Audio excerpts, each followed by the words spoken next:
93 வயது முதியவர் தன் மனைவிக்கு தாலிக்கு தங்கச்சங்கிலி வாங்கணும்னு போயிருக்காரு. கரெக்டா இருக்கு ஆடியோ, அப்படியே வச்சிருங்க, வால்யூம் ஏத்த வேண்டாம். கடைக்குள்ள போயிருக்காரு. கடைக்கு வெளியில அவர் நிக்கிறப்ப அந்த கடைக்குள்ள இருக்கிற ஊழியர்கள் என்ன நினைச்சிருக்காங்க, சத்ரபதி சம்பாஜி நகர்ல அந்த அந்த இது கடை இருக்கு, ஏதோ யாசகம் கேட்டு பிச்சை கேட்டு அந்த 2 தம்பதிகள் வந்திருக்காங்கன்னு நினைச்சிட்டாங்க. நம்ம ஊர்ல தான் இதெல்லாம் நடக்கும். ஏங்க நான் ஒன்று சொல்றேன், தமிழ் மாதிரி ஒரு அற்புதமான மொழி உலகத்திலேயே கிடையாது. தமிழ்ல தான் சொன்னா உருவு கண்டு எல்லாமை வேண்டும்னா, ஒருத்தரோட உருவத்தை பார்த்து அவங்க இப்படிதான் எடை போட்டுறாதரான்னா, வந்து நின்னவங்க பிச்சைக்காரங்க கிடையாது. அவர் வாங்கணும்னு வந்திருக்காரு, அப்புறம் விவரம் தெரிஞ்சு உள்ள விட்டுருக்காங்க. இவர் ரொம்ப நேரமா பேசிக்கிட்டு இருந்திருக்காரு. அந்த கடையோட ஓனர் சிசிடிவி கேமரால பார்த்துட்டு வெளியில வந்து என்னன்னு கேட்டிருக்காரு. அப்பா, என் பொண்டாட்டிக்கு வந்து தாலிக்கு தங்க சங்கிலி வாங்கணும்னு நினைக்கிறேன், என்கிட்ட ஒரு 1120 ரூபா தான் இருக்கு. எவ்வளோ இன்னைக்கு எவ்வளோ கிராம் ரேட்டுன்னு கவலைப்பட்ட பொம்பளைகளுக்கெல்லாம் தெரியும். 9400 300 ஏதோ வந்துருச்சு. 1120 ரூபா தான் இருக்கு, எனக்கு ஒரு செயின் கிடைக்குமான்னு கேட்டிருக்காரு. நாமளா இருந்தா என்ன பண்ணிருப்போம், யோ பெருசு விவரம் இல்லாம இருக்க, ஒரு கிராமே 9000 ரூபா, 1000 ரூபாய்க்கு தங்கத்தை இழுத்துன்னு இப்படி ஒட்டிக்கலாம், அவ்வளவுதான் போ அப்படின்னு சொல்லியிருப்போம். அவர் ஆச்சரியப்பட்டு போனார். அந்த நகைக்கடை ஓனரு, எதனால உங்க மனைவிக்கு தங்கம் வாங்கி தரணும்னு நினைச்சீங்கன்னு கேட்டிருக்காரு. அதுக்கு அந்த மனுஷன் சொல்லியிருக்காரு, இது நாள் வரை என் மனைவிக்கு நான் எதுவுமே செய்ததில்லை, இவ்வளவு நாட்கள் நான் சேர்த்து வைத்த பணத்தை வைத்து ஏதாவது வாங்கி தரலான்னு நினைச்சேன், அவருக்கு தங்கச்சங்கிலி பிடிக்கும் தெரியும், அதனால கடைக்குள்ள வந்தேன் இருக்கார்.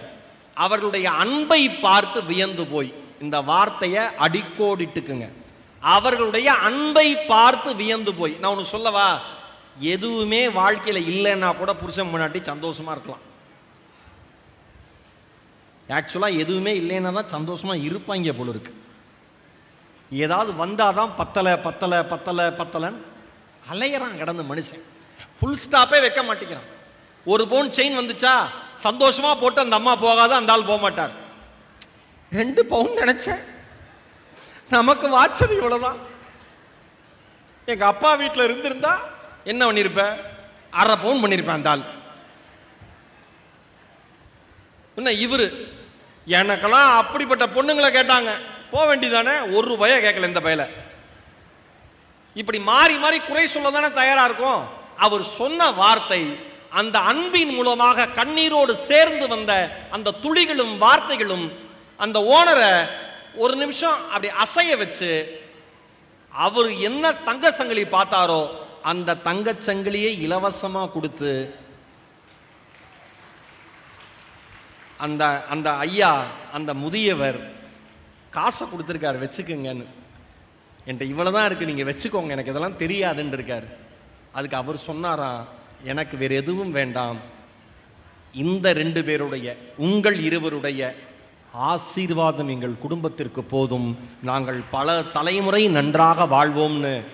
அப்பயே அந்த அதாங்க நேர்மைங்கிறது, எளியவர்கள்ட்ட தாங்க நேர்மையா இருக்கும்.